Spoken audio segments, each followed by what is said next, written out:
Yes, you know it very well. So how to do minus 1? To do minus 1, we will take minus 5 plus 4, because we already know this rule that 5 minus 1 is equal to 4. If 5 minus 1 is equal to 4, that means to do minus 1, we have to do minus 5 and plus 4. So let us start it, and I will solve some question for you.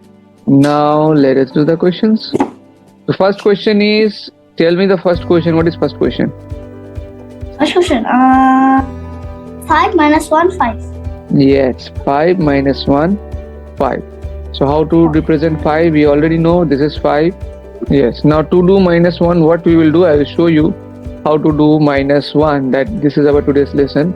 To do minus 1, Minus 5. minus 1 is equal to minus 5 and plus 4. So let us do this. So minus 5, Very easy. minus 5, yes, very easy. Minus 5, then plus. You don't teach me. Wait, I will show you 2-3 question. I know you understood, but let me show you 2-3 question. It will give you more clarity. So then again plus 5. It is very easy. Answer will be, now you tell 9. the answer. 9, yes.